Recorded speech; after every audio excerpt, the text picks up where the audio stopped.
Okay, respecting people's time, I think we're going to start. First, thank you all for coming. I'd like to welcome you to those of you who aren't members of the school community to the School of Public Policy at the University of Maryland. I'm David Mussington. I'm director of the Center for Public Policy and Private Enterprise. We are a public-private policy and strategy research think tank, in a sense, in the school that work on a variety of issues, not the least of which, of course, is election infrastructure cybersecurity. I'm going to introduce the panel first and then give a brief introduction to the issue and show you, I promise, 2 slides only before I get to questions from my esteemed panel members. Obviously, the election on the 6th of November is controversial. We're going to try and open the aperture a little bit to discuss not just this year, but the complex of election cyber risk issues that confront most large democracies, both the United States and elsewhere.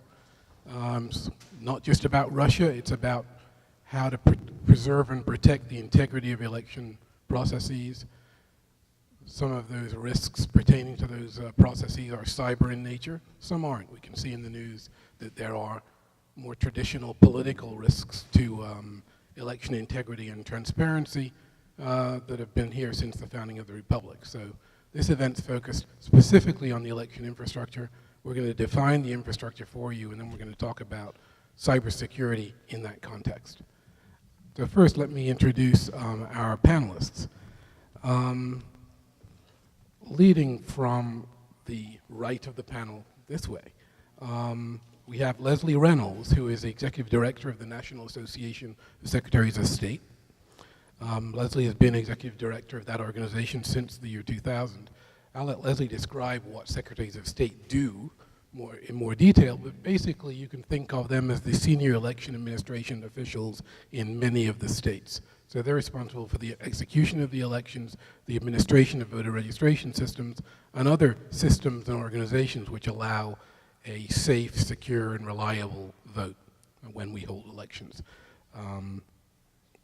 Leslie is in charge of key member initiatives. All the 50 states, of course, and I believe some of the Commonwealths are members, especially digital archiving and rationalization of state business services in election administration. So thank you for Leslie for agreeing to participate today. Of course. Next to Leslie is Kurt Dukes, a person who has, I think, about 10 times the experience I have in cyber issues, so I will admit that fully.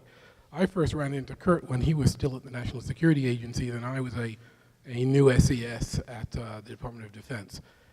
Kurt used to head up the Information Assurance Directorate, which at that point was in charge of all cyber network defense for the National Security Agency.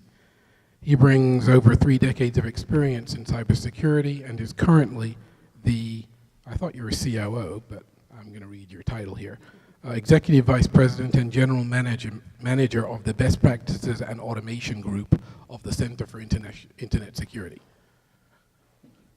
Summarizing, Kurt is a very experienced person who's worked with the multi-state ISAC, which is an Information Sharing and Analysis Center organization that serves many states, including election organizations, allowing them to have better situational awareness on cyber risks. So thank you, Kurt, for agreeing to take part today.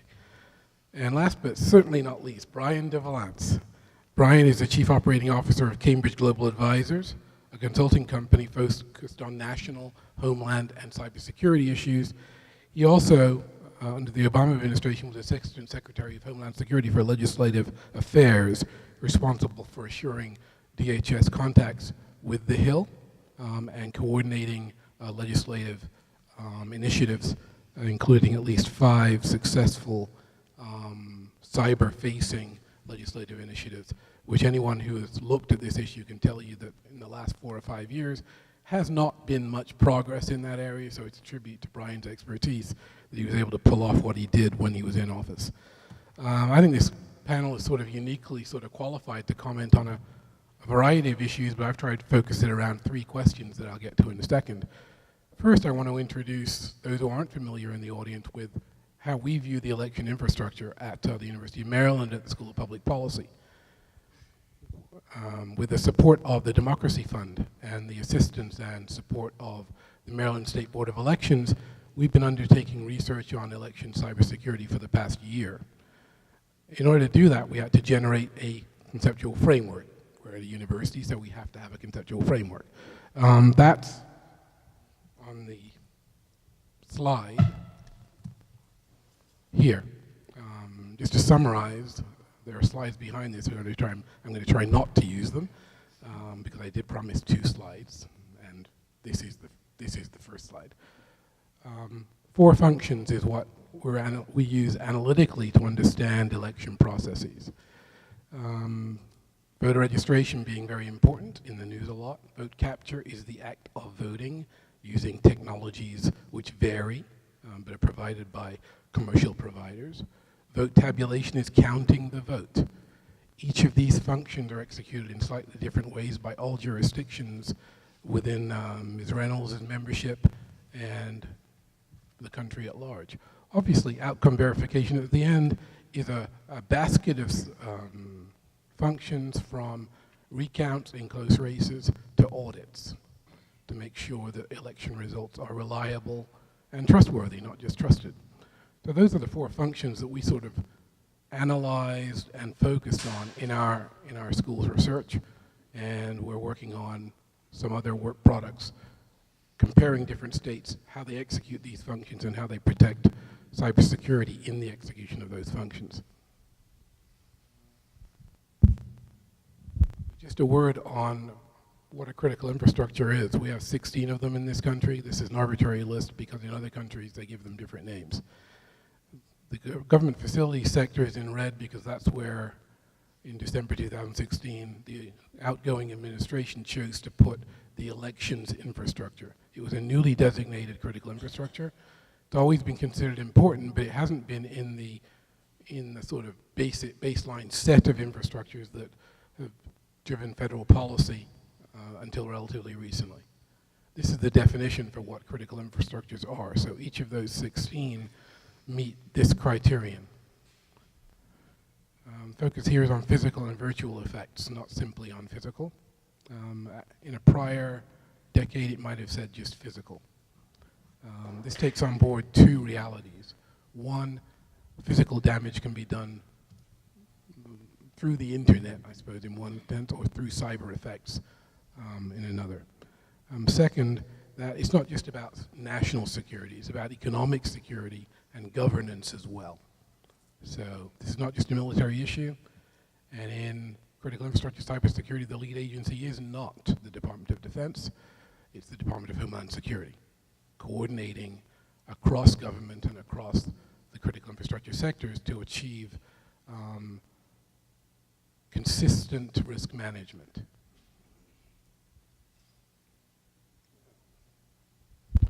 Now, 2016 changed a few things in the context of elections. First, 2016 caused that designation to be extended to the election infrastructure, which needed itself to be defined. The other 16 critical infrastructures have a history of being the target of probes. They have data breaches, they have denials of service, and they have malware infections, which are in the news sometimes, not always. Those breaches have different perpetrators. Some of the perpetrators are criminals. Crime may be serious, but it is not a national security concern as long as it stays small. We have departments of justice and authorities whose job it is to keep threats under control at a low enough level. We have criminal justice systems whose job it is to mitigate those risks and keep them under control at the local level, at the appropriate level where the offenses take place. The difference with critical infrastructures is that the negative effects scale to the regional or national level and threaten to undermine or overwhelm national level resources, and that's really the characterization of the threat that has finally reached the election infrastructure and caused people to think about how to define that infrastructure. So we've picked a definition, and there are others, and people on this panel have their own definitions that I think will kind of overlap with the one we're using here. but they differ. They mostly differ because of the jobs and different roles people have. Those who are involved in administering elections often spend a lot of their time thinking about voter registration systems, for example, because there's a lot of sensitive data in those systems, and the states need to protect that data due to state laws and federal laws. If you're an IT person, you might worry about the computers that process information. Both those things can be targeted by an adversary. Both those things were probably targeted in 2016 and today by a whole bucket of actors who have the capability and perhaps the willingness to place at risk free and fair elections and our ability to hold them. That's really the difference. Prior to 2016, that threat was probably more theoretical than it is today. After 2016, anyone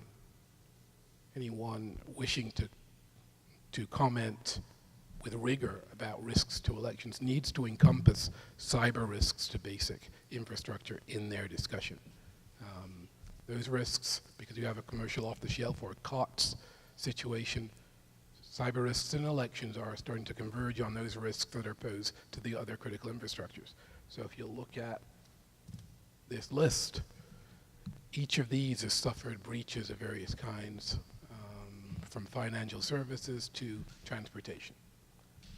Water and wastewater treatment, dams, all of them. In fact, the dam sector, there was an Iranian exploit that succeeded in targeting a dam within the last 2 years. Some debate about whether they knew which dam they were at, but that was a different subject. So you might have seen things in the news about cyber implants being placed in electric grid systems, also a critical infrastructure. So this threat, or this threat concern, is what we're really talking about for elections. It's new territory for election officials. They're not used to having to think about these sorts of risks. In the future, they're going to have to get used to talking about them because they're not going away. And that's really the driver for, I think, this panel. Now, with that, I have 3 questions that I've asked the panelists to discuss among themselves, and we're going to allow time for questions from the audience a little bit later. The first question is comparing this current situation to 2016. The notion here is that what changed in 2 years? The threat's still around. Cyber risks did not go away, but we've had 2 years to prepare and to plan after our 2016 experience. So with that question and 2 others I'll use as follow, I'm going to ask each of the panelists to make a few remarks about where they think we stand relative to 2016 on our ability to protect ourselves and manage cyber risks. So Brian, if you'd like to go first, please. Sure, thank you, David, and thank you to the university and school for inviting us to talk about this important issue. I have to lead off by saying I'm probably the odd person out on this panel. I look at this panel and we basically have Kurt, who between his current employer at CIS and NSA has been defending American security for 70 years, not you personally, but the agency. And of course, Leslie representing the American secretaries of state have been keeping elections safe for over 200 years. And so between the 2 of them, they have a lot to say on this particular... Not on our shoulders. particular issue. Thank you. Reminds me of actually one of my favorite basketball players, or maybe basketball player stories, who once said, a guy named Hot Rod Hundley. Anybody remember Hot Rod Hundley? I hope not, because he's Did he go to University of Maryland? He did not. I did University of West Virginia, but they probably don't know him then. he had a great story once, because he was an All-American basketball player, but he ended up on the Los Angeles Lakers with a team that had Wilt Chamberlain, Jerry West, and Elton Baylor. Not only 3 Hall of Famers, but 3 probably among the greatest players of all time. And so someone had asked him once what was his favorite memory of playing in the NBA. He said it must have been that night in Madison Square Garden when Elgin Baylor and I combined to score 81 points. Elgin scored 79 of them. So I'm going to try to get a couple of free throws in tonight between these 2 guys. But anyway, David, to your question, I think the answer, where are we today versus 2 years ago? I think we're in much, much better shape. And I'm usually a half-empty glass kind of guy. think back 2 years ago, and I can't remember the first newspaper article that talked about this particular threat, but I think it was in July or August of 2016. And before that, I mean, I'd been at DHS for 6 or 7 years, and honestly, we were sort of paid to think about what the threats were, and honestly, I can't remember ever discussing this particular threat. So 2 years ago, I think that we were probably all a little, caught flat-footed. But what have we done since then? And I think the record is pretty impressive.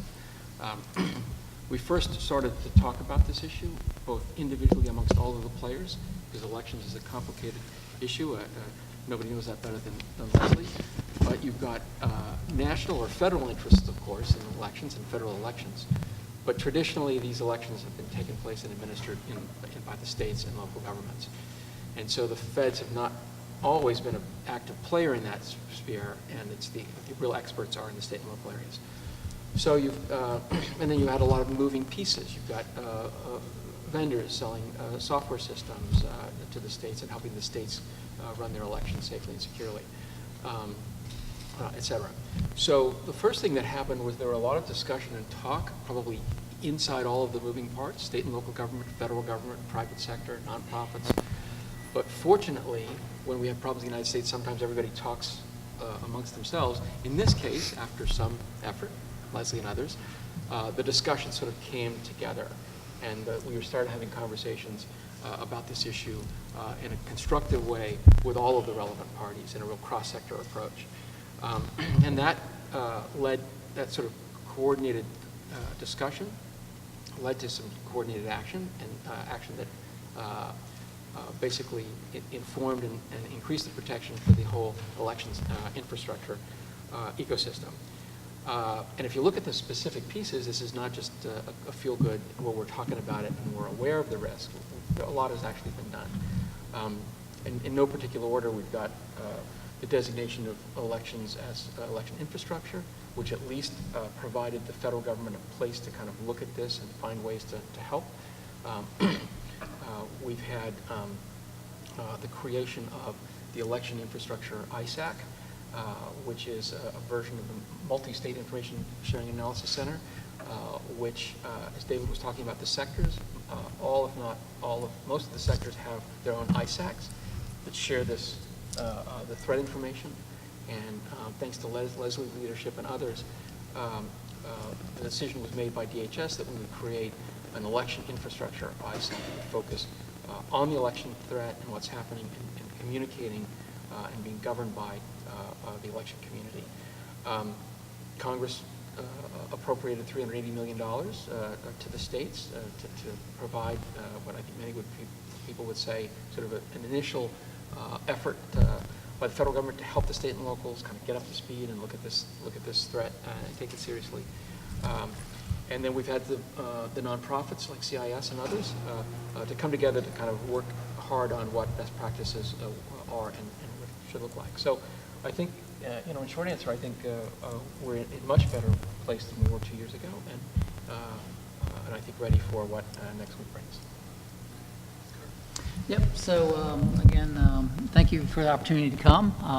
I'm from the South, so I speak with a slight draw, and I will point out that Maryland is actually south of the Mason-Dixon line, so I'm still in the South in that regard. And as David alluded to, I spent a career, maybe not quite 70 years, but certainly 33 years at the National Security Agency, and while elections infrastructure security was not a focus of the National Security Agency, understanding nation-state threats and actors is, and so it shouldn't come as a surprise that nations do look to try to influence democracies, and U.S. is no different in that regard, and so I think that's what we saw play out in 2016. I think there were two components of it. One was an information operations campaign, and then the second one was just really around the voting infrastructure itself and seeing whether or not they could weaken or potentially change an outcome based on that. I think the adversary was much more successful in the information operation. I do not believe they were successful at all in actually attacking the voting infrastructure from that. To the question, though, are we better off from 2016? Absolutely. I'll pick up on a couple of points that Brian, brought out, which is first the designation of elections infrastructure as a critical, as part of the critical infrastructure. And to me, it's blindingly obviously why we would do that. Again, it's a hallmark of modern democracies, and so you have to be able to have the ability for citizens to vote in that regard. And so by designating it as critical infrastructure, that allows at the state's behest, the full force of the federal government to support states at their behest and for that. So I thought that was absolutely the right thing to do. After we kind of worked through what happened in the 2016 vote. The second piece is really around creating a elections infrastructure information sharing analysis center. And what that, while we did have, through a cooperative arrangement with the Department of Homeland Security, a multi-state information sharing analysis center, we were providing cyber threat intelligence to different parts of the state government. And what I've learned is that the federal government is not vastly different from state government, and departments and agencies don't always communicate as seamlessly as we would like. And so by creation of the EI-ISAC, we now are able to provide tailored threat intelligence to elections officials, starting at the State Secretary of State and then on down in that regard. There are three other pieces I would pick up on. First one is that as a nonprofit and also as other nonprofits, we've created elections infrastructure best practices, and we created that in a handbook. And really, that is an aid to the states. I think the states and voting jurisdictions were doing a good job, but this is a focused best practice document that they can now look at and say, here are 88 controls that we believe, as cybersecurity experts, that should be employed to help protect elections infrastructure in that regard. So that was published in January this year. It's available to all the states and voting jurisdictions. The second piece is that we actually created a tool, a self-assessment tool, where each state and/or voting jurisdiction can actually look at the handbook and then apply that to their voting infrastructure, and then do a self-assessment for themselves. It also had the benefit, if states choose to, they could roll up the results. So hypothetically, the state of Maryland, they could have each voter jurisdiction have their individual self-assessment, but then that could roll up for an overall assessment of how well the state is applying to that. So that's the second one. And then the third one really is by also standing up the EI-ISAC and also in partnership with the Department of Homeland Security, we make available vulnerability assessments. So if a state requests a vulnerability assessment of their infrastructure, then we make that available to them, and we do that as a no-cost service. It's either done through DHS, or they will, in partnership with the Center for Internet Security, we would do that. And then the final piece really is that acknowledgement that the federal government had not fully given out the HAVA funds, and so they made available, this $380 million for the states to also to apply in a variety of ways. Could buy update their equipment, or it could be that they buy additional security surface to help protect their elections infrastructure in that regard. So I think all of those are positives. The one piece where I think there's still some work, and we'll get to this in a later question, really is around that information operation and how do we, as a nation, protect, what could be a false narrative that could lead people to potentially vote differently in that regard. But I'll leave that for Leslie to chew on. Oh, sure. It sucks going last, but lots of what I have on here. It means most of my stuff was covered. I apologize for my voice. I don't know, I got my flu shot. Anybody don't get your flu shot. Okay, so I represent the Secretaries of State across the U.S., 40 of whom serve as their state's chief election official. 10 of the states in D.C. have a state board, similar to Maryland. Virginia has a state board. New York has a state board. Some of the bigger states, actually, North Carolina, South Carolina, Illinois, all have state boards of election. So the Secretary does not have jurisdiction over elections. In most cases, the Secretary is elected by the constituents of their state. In a handful of cases, they're appointed by the governor or are elected by their legislature. So everybody comes to the position with in a different way and oftentimes with some very different job responsibilities. But 2016, the folks who within my organization are their chief state election official got most of my time, because all we've been doing is talking about election security. Those poor secretaries that don't have that responsibility are kind of getting gypped. They've talked about here the critical infrastructure designation, and I will say that our organization took a position in opposition to the critical infrastructure designation. The secretaries were extremely concerned about federal overreach. They take state and local responsibility of administering elections very seriously. They feel that it's done better at the local level. Decentralization of the elections process, we felt, was not only a benefit when it comes to cybersecurity issues, but also because generally the citizenry has a lot more trust in the government that serves them most closely, which is their local government. If you ask anybody, they'll say that they trust their local election official, but boy, those local election officials in North Carolina or whatever, they stink. So whatever is closest to them is what they have the most faith in, and so that's another benefit of decentralization. We didn't really understand what critical infrastructure designation would mean as far as federal oversight, and so we pushed back against that. I think in the in the subsequent 2 years, I think we've come to have a better understanding of what it means, and certainly many of us have more of an appreciation for what it means.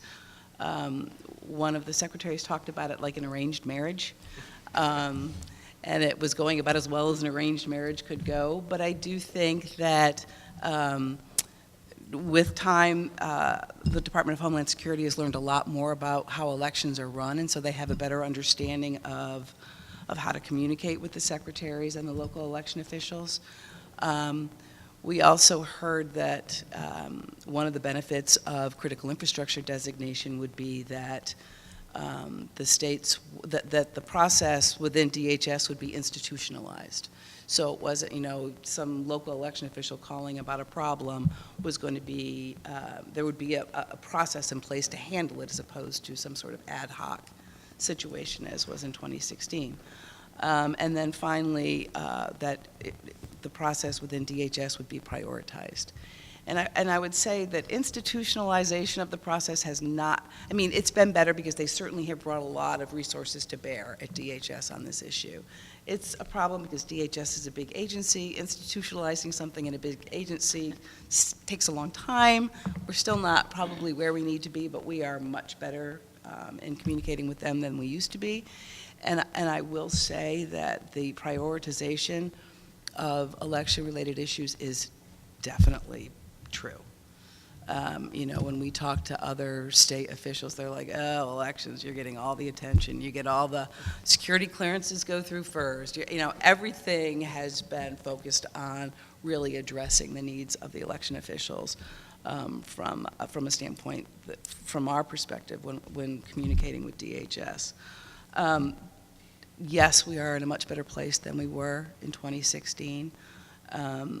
There have been a lot of, talking about this institutionalization process, there have been a lot of things that have been stood up at DHS. We now have a government coordinating council, and that includes state, local, and federal officials that convene, the executive committee of this government coordinating council, of which there are 29 people, convene every 2 weeks by conference call. We've got one tomorrow at 1 o'clock. We have one every Thursday at 1 o'clock, every other Thursday at 1 o'clock. That allows, and the representation on the executive committee is DHS, the Election Assistance Commission, the president of our organization, the president of the state election directors, and 2 representatives from local government, local election officials. And that allows for communication and sharing of information that never happened before.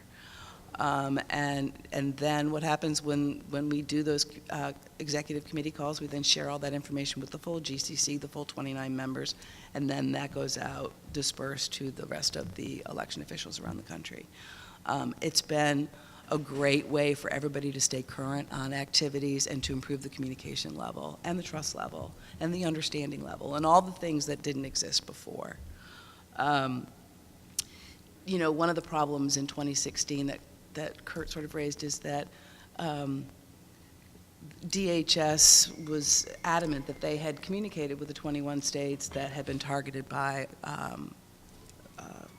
bad actors, foreign actors, Russia. And state election officials were like, hello, nobody ever called us, we didn't hear anything.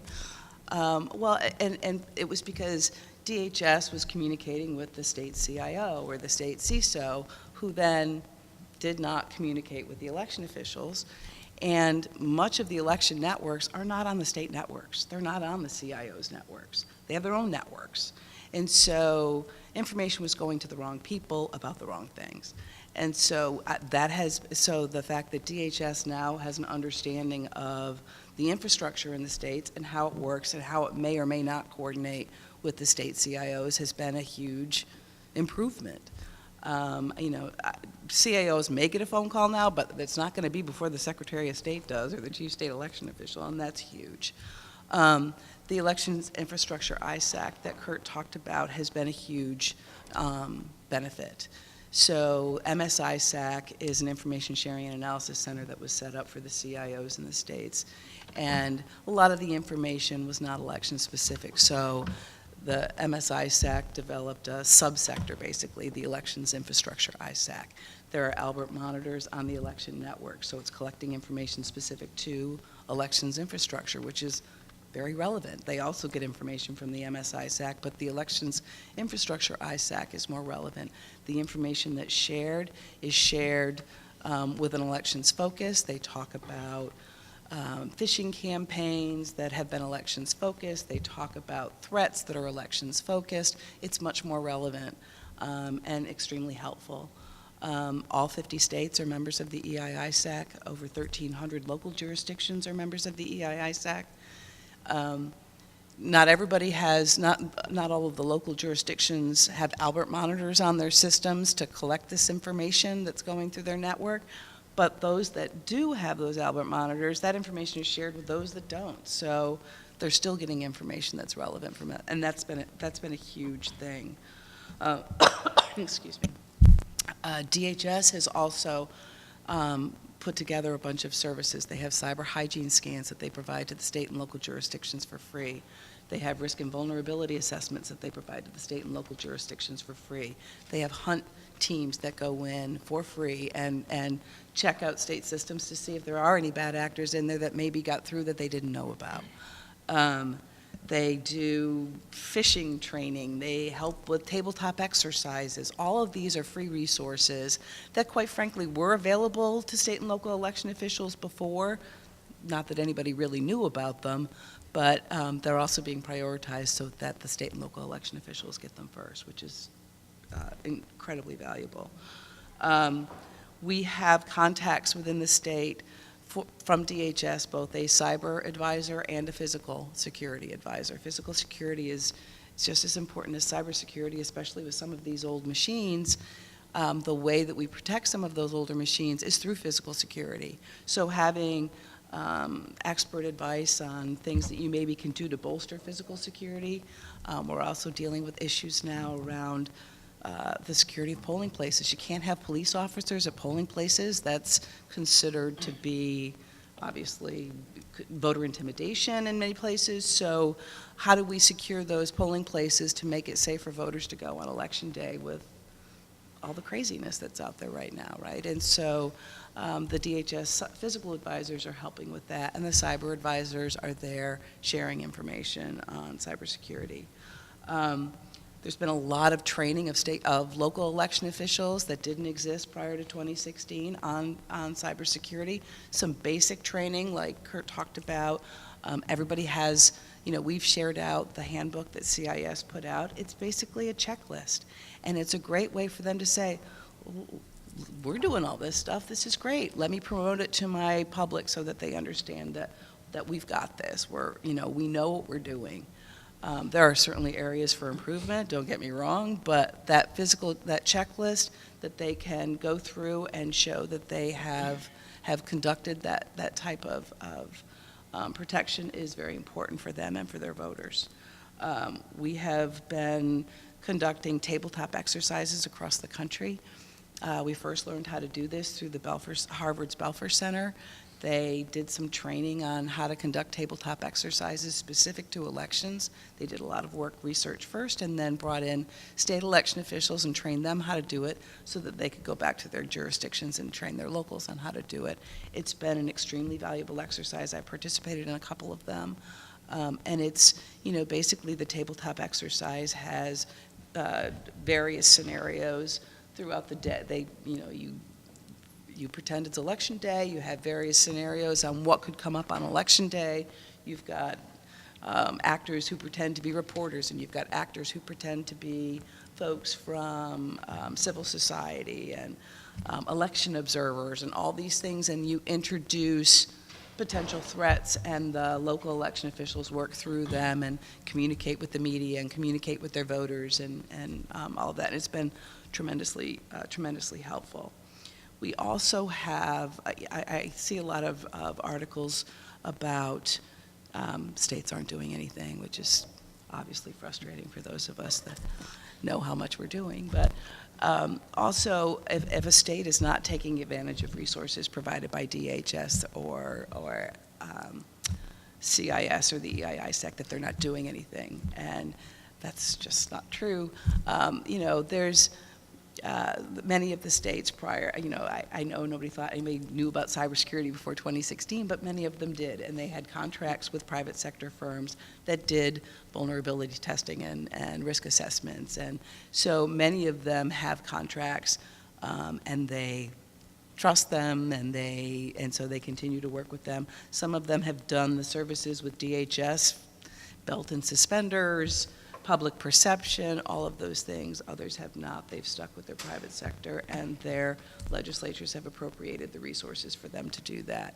Not everybody's crazy about having DHS come in and check out their systems, and so, they stick with the private sector resources that they've hired. I think some of the challenges that we're still working through with Facebook and Twitter and misinformation. We've been provided some direct reporting avenues through Facebook and Twitter to try to address misinformation. It's new. It's a process that's going to take some time. Sometimes if we hear information from the general public about, I saw this posting on Facebook, but we don't know where or exactly, it's difficult to track it down. And you deal with free speech issues, and is it disinformation, which is intentional, or is it misinformation, which is not, and how do you address all those things? And those are, as Kurt said, those are going to be the challenges as we move forward.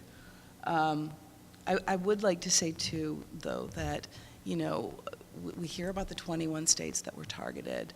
I think every state throughout the process of 2016 and now considers themselves to be a target. I don't think any, I don't know of any state that isn't obsessively focused on this. I would also point out, though, that the state that was breached, Illinois, was the first one to come out and say that the reason DHS knew about it is because Illinois said we were breached. And the focus has not been on the fact that if 21 states were targeted and one was breached, 20 did a really good job of protecting their systems, and that was before all of these resources came to bear. So it's not like we weren't focused on this before. It's not like we didn't care about this before. There are definitely vulnerabilities that we need to address. Funding is important. They referenced the $380 million. State legislatures have also been appropriating very valuable resources. There are systems that are old. There are systems with cybersecurity that wasn't baked in. Hopefully as we move forward, we'll be able to get the resources necessary to replace some of those older systems and really do a much better job of bolstering cybersecurity with systems that are baked in from the beginning. Thank you for that very complete answer. Did I take too You know, for the sake of time, so that we're not just talking to ourselves up here, I'm just going to conflate the last two questions into one. So, given the very sanguine judgment that I've heard on the panel, which I'm a bit surprised by, but in a different venue I might argue, but not today. What do you see as the major challenges going forward? After all, the threat, I think we can agree, is not going away. The threat actors, which are observing 2016, countries like North Korea, Iran, China, Russia, all cited by our administration as interested observers in the vulnerabilities of our critical infrastructures. What would you say about the future threat? Do you think the current modalities of response will be adequate, or would you think that large changes organizationally or otherwise would be necessary to handle things better? Starting, well, any of you, either. Set? You want to start? Sure. I'll save the experts for last. So, you know, we've been having a conversation in this country since September 11, 2001 about this threat. We always thought that we were immune from those sort of attacks. And so we've been having a lot of policy discussions and about what to do about it. And really we've kind of reverted to this sort of traditional risk equation of figuring out what the vulnerabilities are, what the consequences are, and what the threats are. So, and then you figure them all out together and you figure out, well, what is the risk here? So this exercise with election security is a subset of that. And, you know, I think when you look at the big picture, you know, I think what happened in 2016 was that Russia did what they did. That's all well known at this point. But they also sort of created, if you will, a bit of a blueprint for others. So I think your point is a good one, is that it's not just one necessary actor. It's basically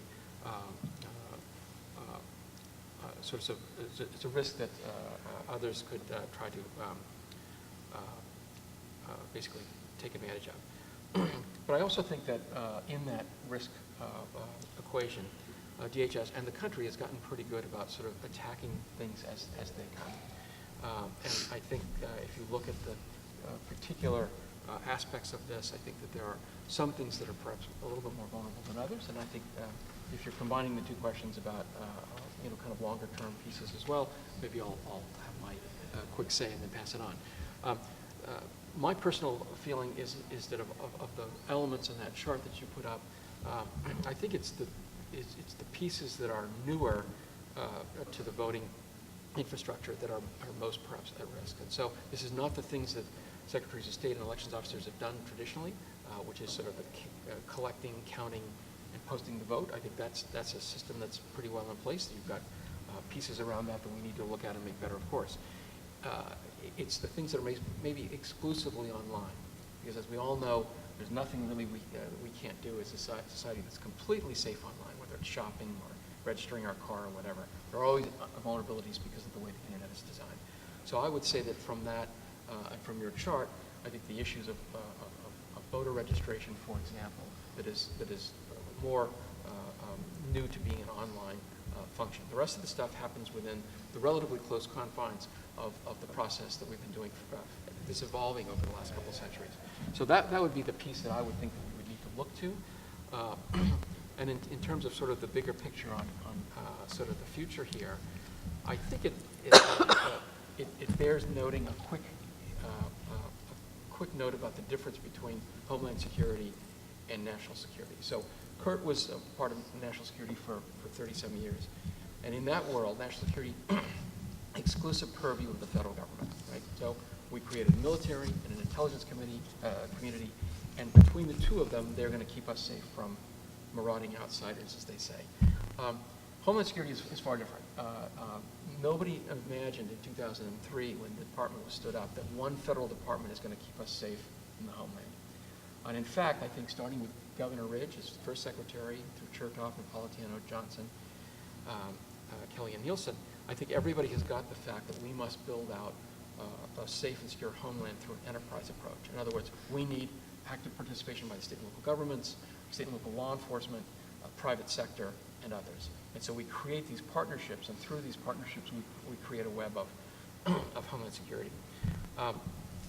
And so I think what's important, and I know that Leslie talked a little bit about the initial reluctance about getting the feds directly involved in this. I think actually this is in many ways a good thing because it puts the election folks as part of this sort of national approach to security in this sector, the government sector in general. And it gets you, if the government coordinating councils are working well and the sector coordinating councils are working well, it's fully transparent, good participation by all of the players, and I think that's a good thing. And I think that you'll find, and I think even DHS will admit that DHS really is in a support role in a lot of ways, bringing these resources to bear, not wanting to play too much with the operations of elections, but just saying, how can we help support this? And what I found, what was good is at the right time, DHS could use its convening power, use the power of the megaphone to bring people together and say, okay, let's tackle this particular problem. And I think, as we said in the beginning, I think a lot of progress has been made in that aspect this year. So I would say that I think going forward, what I'm hopeful of is that we'll build on this whole idea about homeland security in this sector and keep on talking about it with the cross-sector collaboration with the federal government, the state and local government, the private sector, and the nonprofits working together to kind of help. Basically, it would be also helping Leslie and her members get the right support that they need. Let's identify what that is, and let's help this. One of the things that I think that is important here is that even though this is traditionally a state and local function, the security elections, and I think the Russian experience highlighted this, is that it is a state and local function, but as a national interest here is that we want to make sure that these elections are safe and secure. If somebody messes with Montana federal election in the state of Montana, for example, it's not a Montana problem, it's a U.S. problem. And so I think the federal government has a role to, again, as we continue to mature this relationship, is to figure out exactly what Leslie's state and local operators need and find a way to get it to them. So I would say that's the last pieces, and I think the conversation has started, and I'm optimistic about that, but we need to keep talking and figuring out the details. Kurt, can I ask you to comment a little bit about the threat side of this, and how you see the threat evolving over the next sort of few Yes, cycles? so absolutely. And so 2 quick points. Point one is, and then David kind of alluded to it when he kind of walked you through the critical infrastructure, is what we're seeing today is that convergence of IT with OT, information technology with operational technology. Basically, what you can do remotely is touch critical infrastructure today. You see that in the energy sector as one example of that. You also see it here with voting systems. Of the 4 systems, or 4 within his framework of the 4 pieces of that, voter registration databases and vote tabulation. There's typically a database and a web server that are part of that. States, for all the right reasons, have those up 24 hours a day, 7 days a week, and again, because we want citizens to be able to register to vote for that. But that gives an adversary an opportunity to actually touch those. The other 2, vote capture and vote tabulation, we don't always have them available 24 hours a day, 7 days a week. We may bring them out a couple times a year as part of the vote.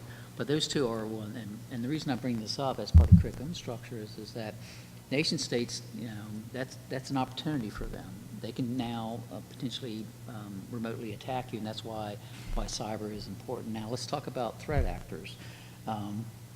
Russia is the first nation, first nation publicly that has used that had married together cyber operations with information operations, and that is I think that's the new norm going forward. And so absolutely China has the capability, but the other 2, Iran and North Korea, and we always tend to talk about those 4, but there are other nations that are capable as well. But I'll restrict my comments to just those 4. All 4 of them have ability to marry a cyber operation with an information operation. Russia's probably the most advanced. China is not far behind them, and then Iran and North Korea in that order. Iran and North Korea, they have different motivations for for what an objective is, but Russia and China, again, they're going to look at all opportunities to influence an outcome that's in their favor in that regard. And so, going forward, that will continue. We all live on social platforms. You pick your variety that you use, but that's where you now get a lot of your curated content. And so again, what does that give nation states? That gives nation states the ability to create a false narrative or misinformation or disinformation, and then that potentially would affect how you may choose to vote in the privacy of the voting box for that. But nations will continue to look at opportunities for some type of outcome, and if they see an opportunity to influence an election, certain nations are actually going to do that, and they will continue to do that. I think on the positive front is that the U.S. has been very forthright about that we hold the ability to vote closest to us, and as a matter of fact, in the last 2 weeks, you've seen it publicly reported about potentially a demarche or from the U.S. Cyber Command about telling Russia that we know who you are and we know how you did it, and we are watching. That will continue, and we will continue sharpening the capability that we have to either detect and respond appropriately from that. But those really are the threads that I see going forward. They're going to either continue with trying to create a false narrative or misinformation, but then they're also going to look for internet-connected critical infrastructure, and you can pick any one of those 16 critical infrastructures. And I'm 100% positive that you will find internet-connected components of that where privately held companies have connected those two together. They do it for efficiency reasons. There's a cost to them to have a person drive to a remote site to actually affect some change, as opposed to being able to remotely reboot that. And so, but that does give an adversary an opportunity, if you have not A, patched, or B, configured your devices, or C, maintaining some type of continuous monitoring of that. That gives an adversary an opportunity to remotely touch that and potentially affect some change to that system in that regard. And I don't see that changing, and so that means we have to be more and more vigilant on any type of infrastructure that we create, that we're actually are actively monitoring that for signs of some type of cyber intrusion. Leslie, so any thoughts before we go to questions? Just a couple. So I think that by 2020, most of the jurisdictions in the United States will have moved to paper, those that haven't already. I think that based on the public dialogue, we had electronic voting machines, well, first of all, because the accessibility component of the Help America Vote Act required us to have systems that were accessible, and at the time that the Help America Vote Act was passed, those were electronic voting machines, touchscreen voting machines were the ones that met that requirement. But I think most states will have moved away from those by 2020. Many of them that are left with electronic voting machines are states that have statewide systems. It's much more difficult to replace a statewide system than it is to replace jurisdiction by jurisdiction, but I think by 2020 we'll be there. Over 30 states have audits in place, not audits that would necessarily satisfy everybody, but I think the audit process is something that the states will continue to look at and share practices, which is what we do at NAS, is we share practices. I think that I hope, honestly, I don't know that it will or not, but I hope that there's a better dialogue between cybersecurity experts and election administrators. I feel like we've been painted as adversaries, and it's a very frustrating conversation to try to have. I feel like, well, I hope that there's a better way to communicate. I feel like the rhetoric has ratcheted up so much. I saw a headline the other day. It was like, basically, yeah, I think we're screwed, but go vote anyway. I mean, like, come on, really? You know, cybersecurity expert, first of all, that's just so frustrating. And I know that cybersecurity experts are trying to make their point about the security of the systems. I get that. But the election officials have done what they can do to secure the systems. I think they feel confident in that process, and they are trying to maintain voter confidence. And I just feel like it's so frustrating. And I know headlines are what generate readership, but it's just frustrating. I think that we need to figure out a better way to work with, we meaning the elections community, needs to figure out a better way to work with independent testers, white hat hackers, some in that community who are eager to work with us. We just don't really know how, right? We don't know how to vet them. We don't know how, you can't just have some random person walk in off the street. And so we really do want to figure out a way to do that. We just don't know how. And we are talking to representatives of that community to figure out a better way to do that. I think funding, the $380 million that came out from Congress this year, some of it got used by 2018, but you're going to see a lot more of the results of that by 2020. And I'm hoping that more funding will follow from state jurisdictions and the federal government. I think you'll see new state laws on auditing, on what's public data, what's private data. I mean, the reality is in voter registration systems, there's not a lot of private data. It's mostly public data that is provided to the campaigns and to candidates and to a number of different people. And I'm not sure.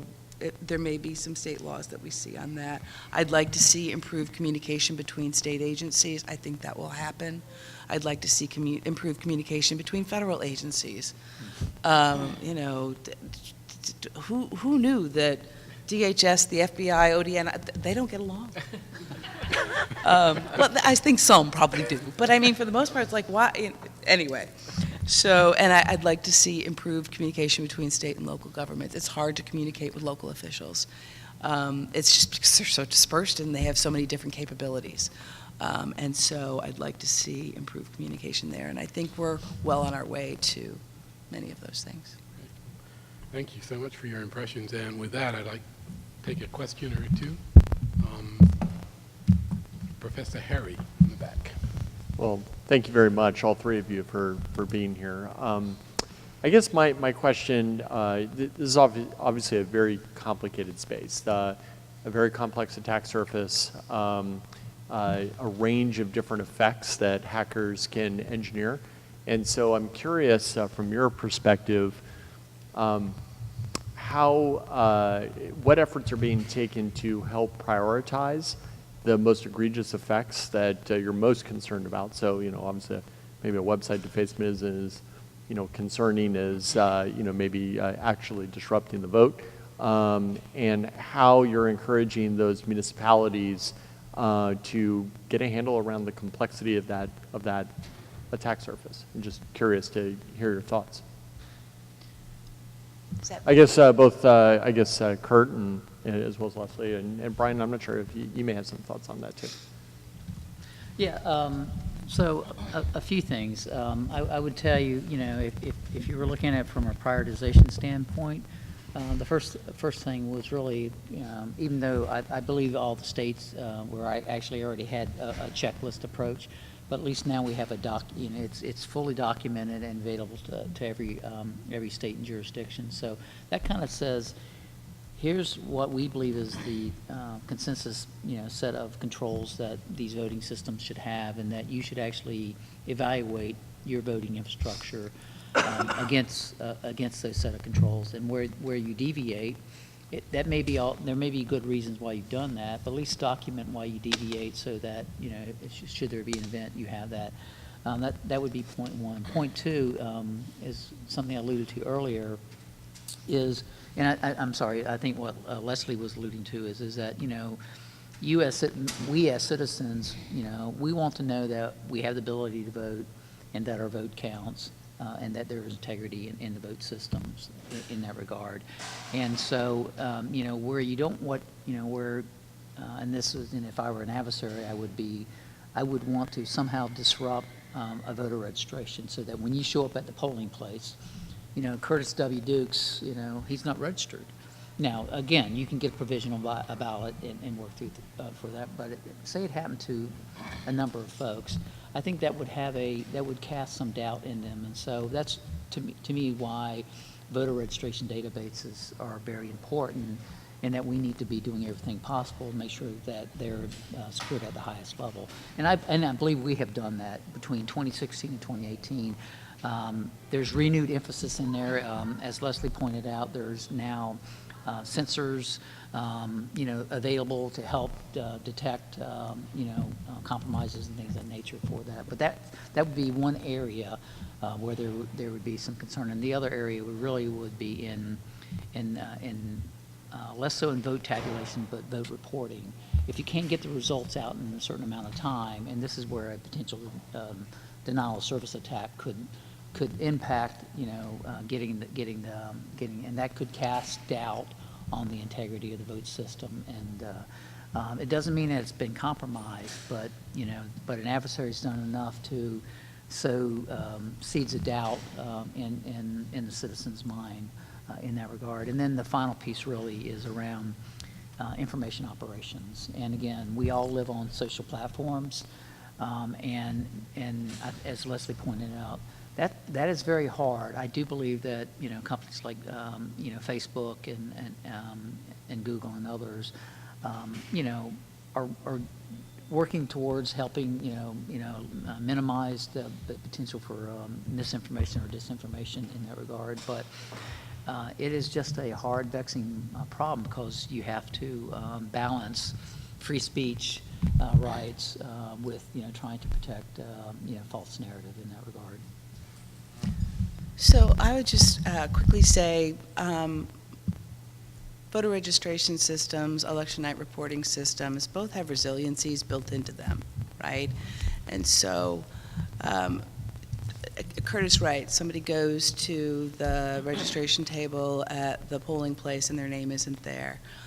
There are other options that come up before provisional voting is employed, but if there were, 60 people in the first hour, obviously there's an issue. There's also paper backups of the voter registration rolls if you're using some sort of electronic poll book to check people in. But there's also backups of the voter registration systems in many cases daily. So you can go back to a previous, there's resiliency built in. It's not efficient on election day, but we would also, I think, start to see issues prior to election day, because states have had early voting now for, in many cases, multiple weeks. So there are resiliencies built in as safeguards. It's not efficient necessarily, and it will certainly impact confidence. But it doesn't mean that your vote can't be cast. I think election night reporting systems are, so I used an example the other day, and I'll customize it for this. So say that the scoreboard goes out at the University of Maryland-Purdue football game. That doesn't change the score. We still know Purdue's winning. But it's a process whereby it's something that is for the public and for the media to track unofficial early election results. It's not counting the provisional ballots. In many states, it's not even counting the absentee ballots, because they have to be postmarked on election day, not delivered by election day. So they're early, and it's a process of explaining to the public. It would stink. and it might well happen. And quite frankly, it has happened. Election night reporting systems have gone down in previous elections, not because of hacks, but because the systems weren't robust enough to deal with all the refreshing that was being done by media and the general public to look for results. They're better now than they used to be, but they can't change. Anything that happens to that system doesn't change the outcome of the election. And so, both of those issues have been priorities as we move closer to Election Day. And the states have contingency plans, and risk management is sort of their thing. And so the contingency planning has been going on for years with not necessarily cybersecurity in mind, but with other sorts of emergencies that happen on Election Day, and they have to be resilient enough to address them. Professor, I think that's really a great question. In fact, I'm sorry, do you want to? No, we have another question. Oh, I'm just okay. trying to fit the minute. Okay, yeah, I'll pass on that. Please do. You get the next Hi, question. my name's Lynn Garland. I'm a citizen from Maryland. Ms. Reynolds mentioned that in the past there's been some tension between the election officials and the cybersecurity experts, and they each have their own angle or thing that they're most concerned about. And I was wondering, in the DHS structure that's been set up, there's a vendor council and there's a government council that you mentioned. And I'm wondering, where do the cybersecurity experts fit in so that there's a path where they can give their advice and their specific statewide insights in a way that isn't adversarial and is helpful? So within the DHS process,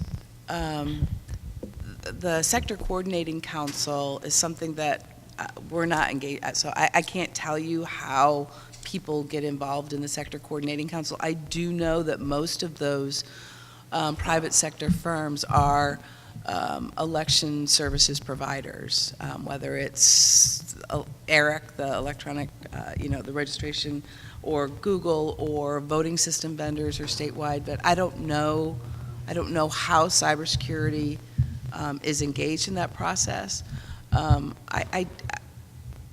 That's probably a fair question. Are they not? Is that why you're asking? Okay. Okay. I didn't realize that they weren't a part of that, but.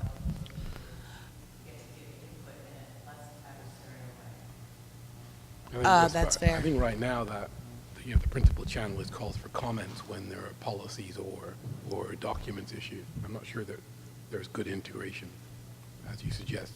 There should be a more routinized way of doing it. Yeah, I'll just comment, and I'll foot stomp a point Leslie made and I think there was some early and there may be continuing tension between cybersecurity professionals and election officials, and I actually believe cybersecurity professionals were probably 51%, if not 60%, at fault in that, and so we had events where How could that be? Shocking, I know, of course, and it's shocking that as a cybersecurity professional I would actually admit to it. But the point is that there was some testing done on some end-of-life, out-of-date voting systems, and in some instances they had to have physical access to the device in order to implement the attack and things of that nature. But the way it was communicated could have been easier, more of